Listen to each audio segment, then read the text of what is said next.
Hello, family. My name is James Trice, and I'm the creator of a podcast called YANA, or You Are Not Alone.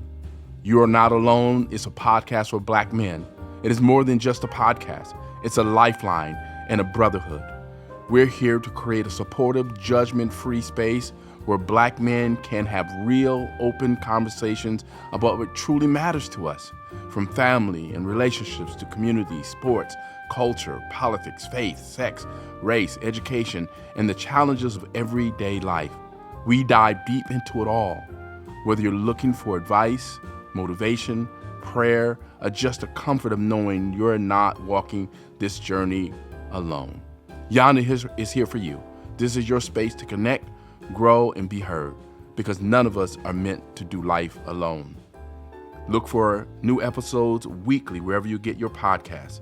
And look for me on Instagram at jbtrice123. Welcome to YANA.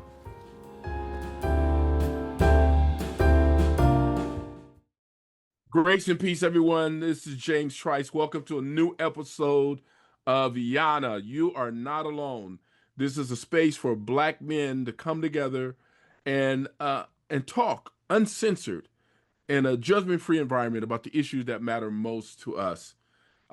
Thank you so much for joining us. Remember, go to our YouTube page, YANA James Trice. Like, subscribe, and follow.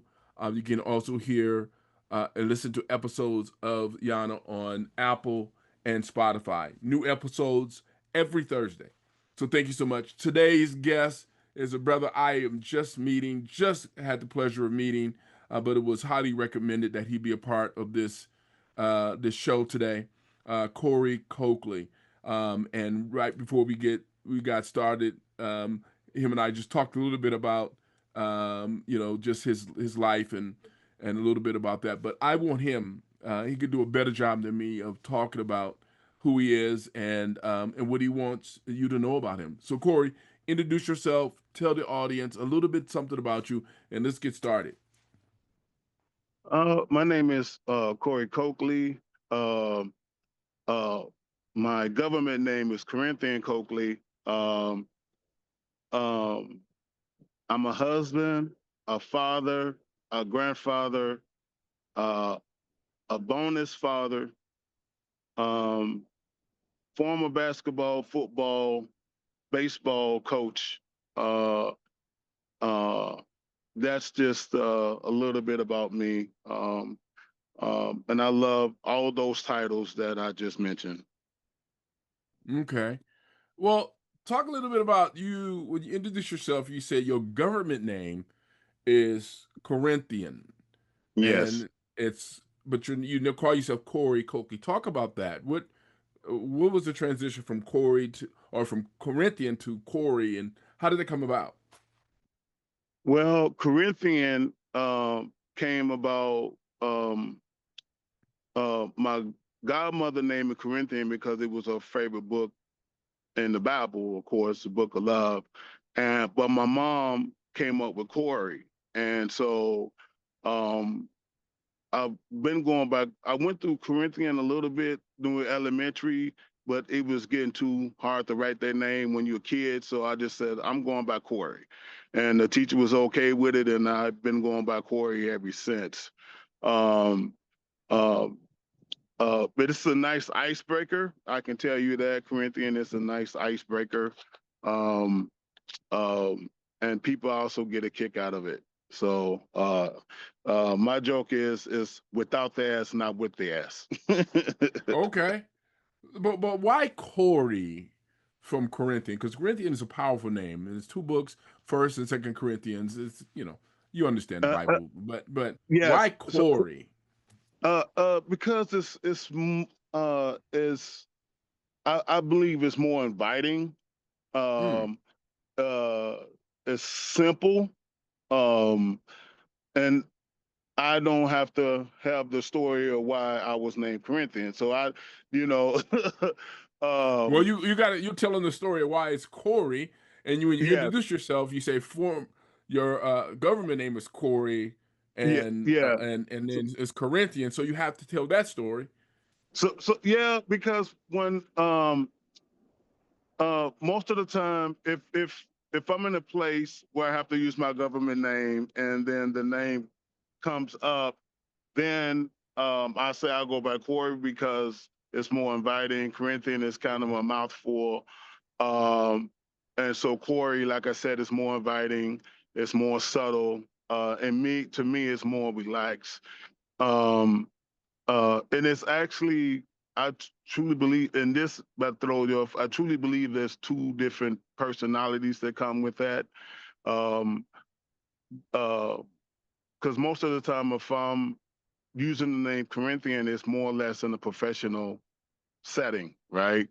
So I'm more professional when I use the name Corinthian. And then once I start going by Cory or go by Cory, I'm more relaxed. I'm loose. I'm more funnier. I'm not as professional. Hmm. So you still use the name Corinthian? Yes, Okay. in professional settings, like if there's something that I have to write Corinthian down, like if I have to use my ID to get in, I use Corinthian. But if I don't have to use the name Corinthian, I prefer Cory. Okay. So Corinthian is on your birth certificate. Yes, that's actually on my birth certificate. Yes, Okay. And and Corey is not. Cory is not. Cory is just a nickname that was given to me as a young kid. Um, my family know me like my aunts and uncles. They all know me by Cory, not Corinthian. Okay. Okay. Wow. So so so talk about uh, this is fascinating conversation. Corinthian is a powerful name, and I accept Corey because this is what you want to call yourself. So I'm gonna continue to call you what you want to call yourself. Tell me what you're most passionate about, Corey. I could say these days I'm more passionate about my walk with Christ and putting myself in situations where I can grow in that. I'm still taking baby steps. Um, um, I also, so what comes with that, I'm in a men's group at my church. And so, and we discuss things, um, um, not like this type of platform, but we talk about or extend about what we talked about at church. Um, so right now, I can see I'm more passionate about my walk in Christ and learning how to have Christ be a reflection of me, or me Mm-hmm. be a reflection of Christ. Let me get that right. Mm-hmm. Okay. Uh, Um. So what do you all talk about in your men's group? I'm interested in knowing it, what at church. sometimes it depends on a topic. Um, like for instance, like if we have a new guy that comes in the group, that session's about that new guy and making him welcome in the group.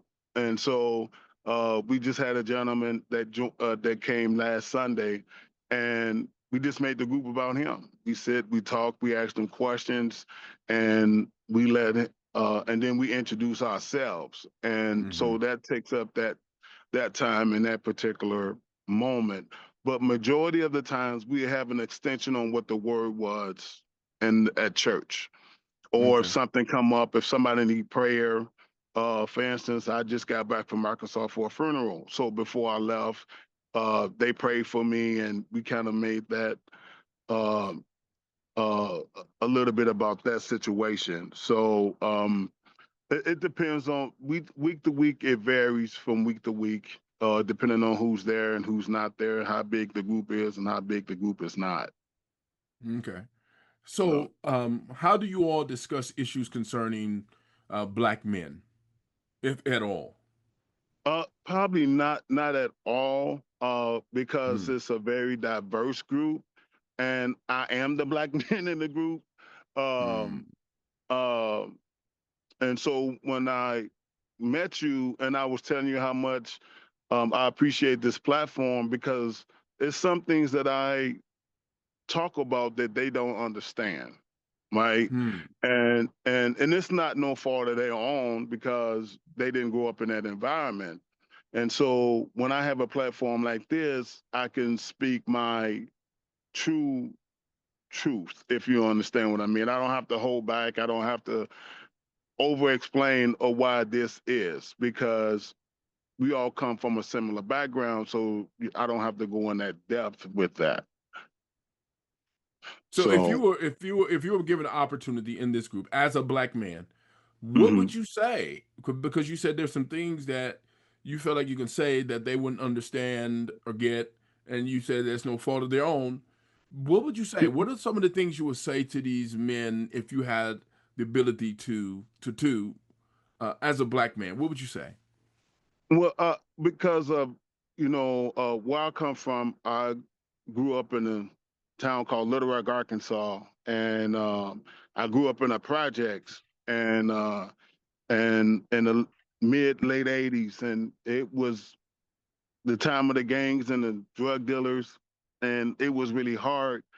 And so, and to have that conversation, they have no connection to that, right? They don't know what it's like to grow up like in that type of environment where you can go out and it can be your last step, with all the gangs and the drugs that's in, drug infested areas. And, I'm not saying that their life wasn't rough, but, going outside the play can be a life decision.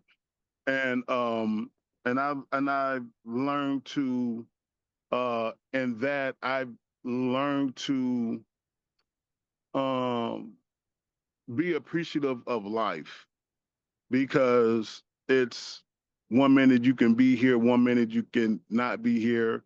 I also developed kind of like um I played a lot by myself, because you don't know who to trust or who not to trust. You're not trying to get in trouble, you know. Um, so throughout that process, um, so they cannot understand the fact that, okay, uh, you only had one mother, but your mom didn't do as your mother was supposed to do. They don't understand that, even your mothers have struggles because of the environment that she's in.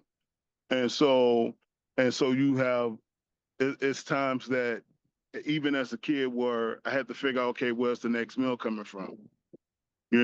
Or have to tell my mom, stop whipping out the $5, because you can't use the $5 if you take it out the booklet. They don't understand those types of stories, right? So so sometimes I have to kind of wash it down a little bit, kind of like make it kind of like for they can understand, so I can, and I can talk to you, James, and say like, man, it was, I grew up in the projects, man, it was hard, and you would understand it more than, Yeah. and I don't have to talk softly or come off threatening, because some things, sometimes as black men, as we talk, uh, they're afraid of us because our voice raised, or the way we move, or the way we talk, the way we talk, and so Hmm. sometimes they can be threatened. So I have to, kind of bring it down a little bit, so it don't come off uh, threatening or pity or petty, because you don't want petty either. So I try to find a fine line to have those types of conversation with them. For one, they can understand, and two, it doesn't come off hyper aggressive. Wow. You know, So how do and, you feel about that, man? Because it sounds like you have to mute yourself or minimize who you are in that environment. That's what it sounds like to me. I do. Is that do you feel that way, or how do you feel about being in an environment like that where you cannot express who you really are I as a express black it to a, man? I express it to a certain degree, but not quite all the way as a black man, because um But how do you feel about ag- that? How do I, you f- feel about that? sometimes I feel uh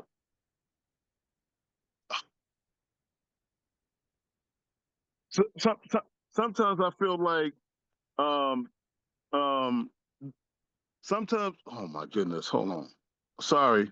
Having troubles with Okay. my phone. Sometimes I have a little troubles with that because uh, as you can see, even in 2025, we have to find ways to mute ourselves so we don't offend others, and um, and that's not what the object is. It's like I'm trying to express myself without being offensive, or trying to look for sympathy in that as well. So it's a fine line. I've kind of learned to make peace with it, and I just kind of like, okay, this is a subject, and uh, I say something like, okay, this is something I need to be prayed for, and that's how I just kind of move in that. So So, so have you considered going into a different environment where you can uh, feel like you can be yourself? well, I like the group, and to be honest with you, before the group, I didn't have I didn't have good relationships with men because I grew up in a single mother home. No relationship with my father. Grew up with an angry grandfather. He was, he was abusive at sometimes. So I didn't really have a good relationship with men, and so this group helped me kind of bridge the gap and learning how to talk to men, pray over men. Um, I'm one of the co-leaders of the group, uh, but there's some things that I do feel like that I'm lacking because I always tend to tell myself, "Oh, I need a group where I can just be in with some brothers and we can talk about this and now and things that have a common thing."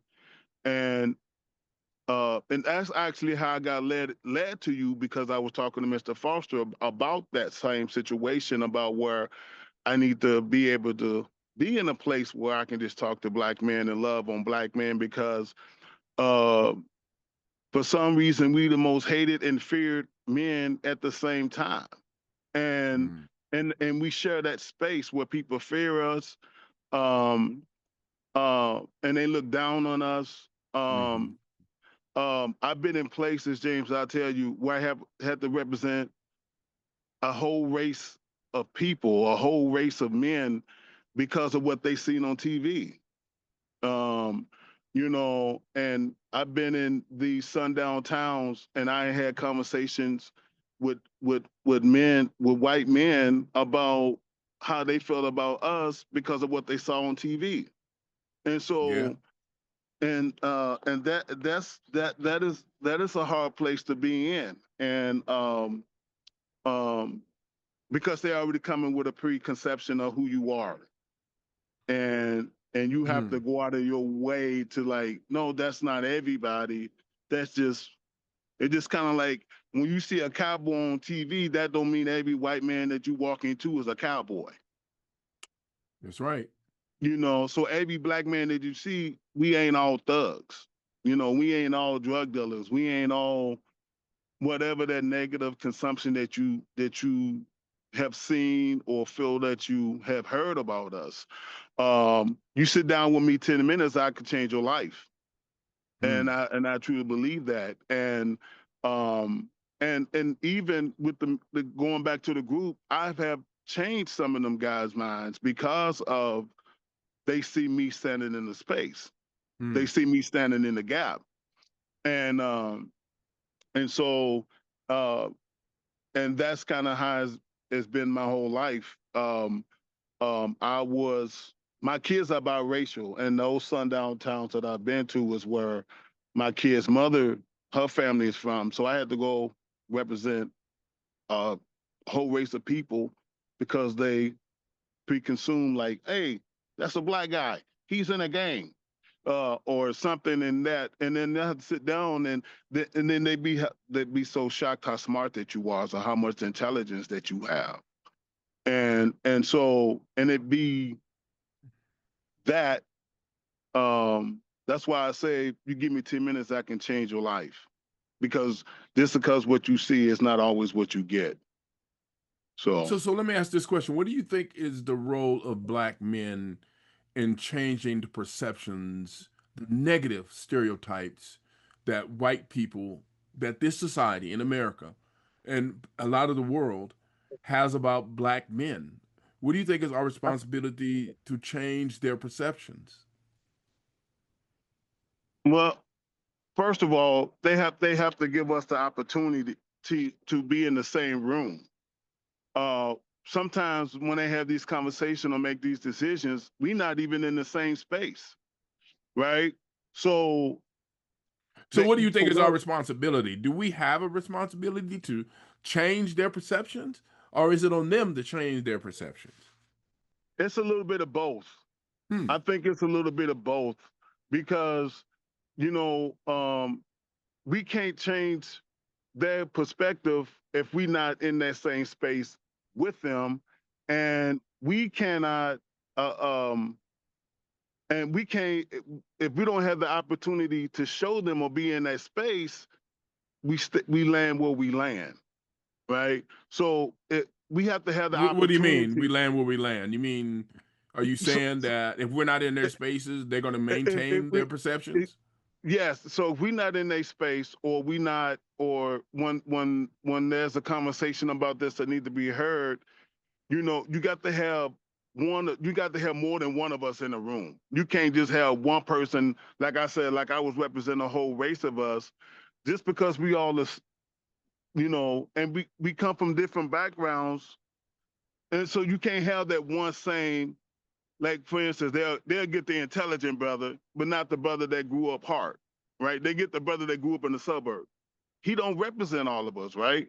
So you can't just have just one person to represent us. You got to have a multitude of us. Give us the space, and then if if we get the space to say what we can say, to say what's on our mind, and everybody don't take offense, that's the start. You got to give us in that space so we can speak, so we can change your mind. So if we're So, not in that so space, right. So you're we can't. saying that it is our responsibility to change their perceptions. Are you saying that? Not in a sense we do, because we have to show them, right? So, We so we are, have to we, right. we All right. have to So have show they them. not seen? Have they not seen examples? Are you saying they've never seen examples? I mean, it's I'm 2025. well, I'm not saying that, because you have some um you have some examples, but they go to that same person over and over and over. When they do see the example, they go to that same example and not give somebody else another chance to be a different example or show you something different, right? So, And so, because we all just like them, we all come from all different walks of life. So you can't just so you have to give us a platform to speak, to show you that we have grown.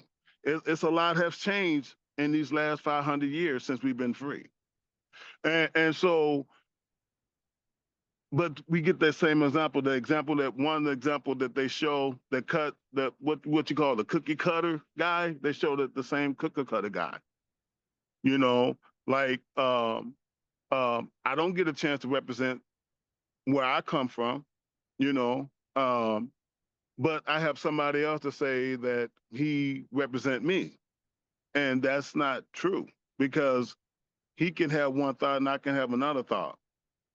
mm, So it is up to us to be able to change their mind, but they also got to be accepting of us being in the next space so they can change their mind. okay, okay. Well, so let me ask this other question. I know we got just a few minutes left here. Yeah, Time goes quick on this, I know and they you're doing do. wonderful. What do you think then is the most challenging part about being a black man in America? I kind of hinged on it earlier. Um, uh, how they most challenging thing, and I give you an example of my life. When you just walking down the street and you mind your business, and you hear somebody lock their doors. Now, why are you locking your doors? And I'm just walking down the street and I ain't even looking at you. And you can clearly hear them locking their doors. Why you feel me? And you don't know me. and I haven't done nothing for you to feel me. And so we and so in that that's kind of hard because I'm a happy-go-lucky guy. I'm the singing mailman. I'm not, I love speaking to people, you know, and I love having conversations with people, different types of people. Um, and I talk to anybody, a stranger, somebody I known for years, and somebody I just met. So um, don't don't don't feel me. Just give it opportunity to allow me to say hello to you and build a conversation from that. So really the biggest challenge is their perceptions of us.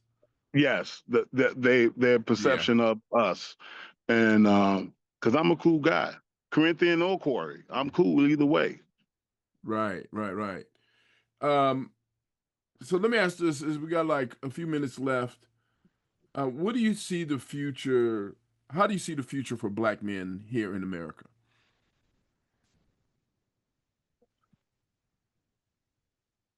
Right now, at the state that we're in, uh, we need to find a way to come together because we disappearing, we blowing in the wind, and nobody's caring, right? And so um, we need to find a way to come together. Give it. We got to come over with stereotypes of ourselves, um, um, and find a way to strengthen each other. Be happy to see each other.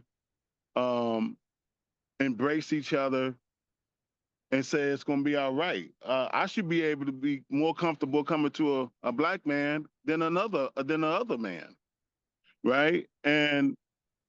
Uh, and I truly believe we have to find a way to come together because we are truly blowing in the wind. Okay.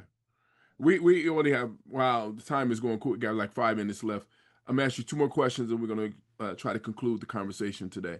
Yeah. Um, Two things. One is what final words would you say to Black men, particularly Black men who are in the same situation that you're in?